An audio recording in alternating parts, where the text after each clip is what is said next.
Hi everybody, welcome to Road to Plenty. I am Thomas. A few days ago I saw this Verde Montreal Alfa Romeo Tonale in the window of my local Alfa Romeo dealer in Täby, just north of Stockholm.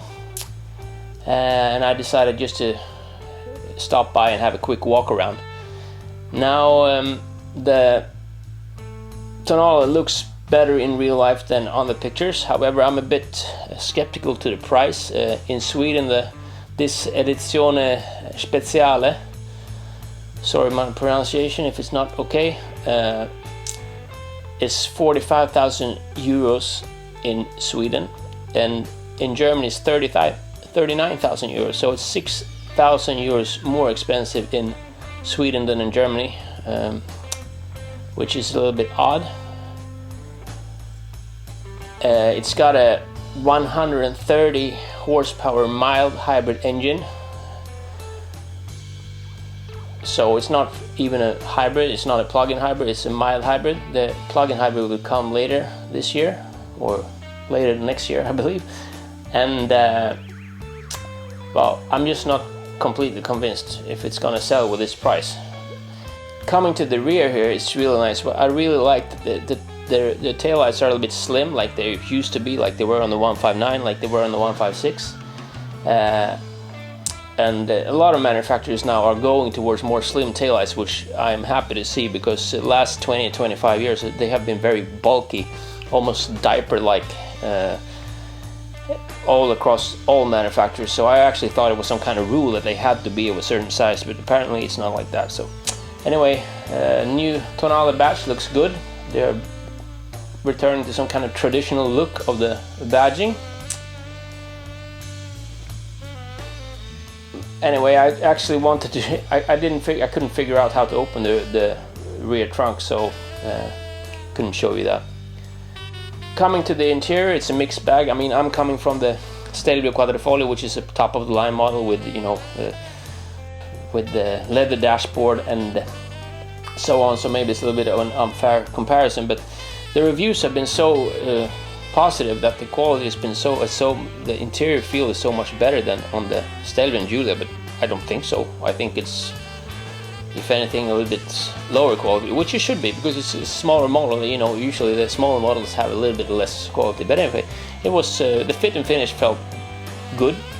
I'm not so keen about this pad that they just, you know, attached to the dashboard. Is much better looking on the Stelvio and the Giulia. I don't know why they did like this. Good that they stayed with the physical buttons. I'm not completely convinced about the feel of them, but that's another thing. Now the perforated Alcantara seat that comes with this standard in this edizione speciale is not really giving you, it's only giving you 6-way adjustment. I don't care so much if it's not electrical, as you know, but for my problem is I really want a lot of tilt on the seat. I want to have the forward part of the seat quite high up, so I'm sitting like in a slope, resting on my back. Usually you can get some of that just by lowering the seat, and then when you lower the seat, usually it's the rear part of the seat that is actually going down. But in this car it wasn't enough, so I had to put the seat all the way back almost to get thigh support, full thigh support, and then you see what happens. There's not much leg room. This is more or less what I had in my Alfa Romeo 159 sport wagon. I'm sure if you have a tiltable seat, then I wouldn't have to put them so far back, and then I would have more space. Anyway, if we go to the configurator, in Sweden there is no configurator as of now, but I went to the German site and I'm configuring this car that you could see in the showroom. Basically, I'm not going to go through all the specifications, but choose the Verde Montreal, which is a nice color. As you can see, there are like 20-inch wheels with red brake calipers as standard. Not really sure why you would need 20-inch wheels, same I have on my Stelvio Q, but anyway, you also get those Alcantara seat. It looks really good, nice with the red tones in the interior. I'm happy to see that not only this one, but all across the range they have black headliner, which makes for a much more cozy and solid interior. If you want an 8-way adjustable seat, then you need to go for the premium pack, or at least that's what it's called in Germany. And then you get 8-way adjustment, and I presume then you would also get the tiltable seats, which I actually would need to have if I had this car. However, then you don't get this wonderful Alcantara seat. Then you get full leather, or half leather, half fake leather, and then it's this very dull black. There's no tones or anything. There is actually ambient lighting in this car, but unfortunately you cannot see that in the configurator. The same dealer, they are also selling Mazda among other things, and they have this CX-60 in the showroom.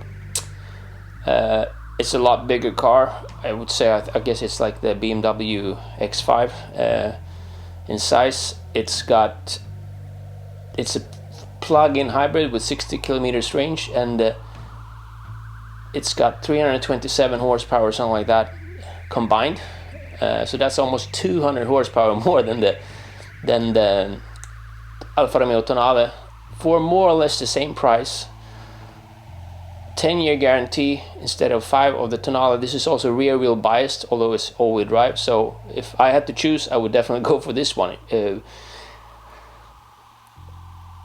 If my wife got to choose, she would go for this lovely Mazda MX-5, but she wants an automatic gearbox, and there's absolutely no economy in our family anyway right now to buy another car, if we can even keep the car we have. But anyway, they are lovely. Thank you so much for watching. If you like this video, please like and subscribe, and stay tuned for more content to come.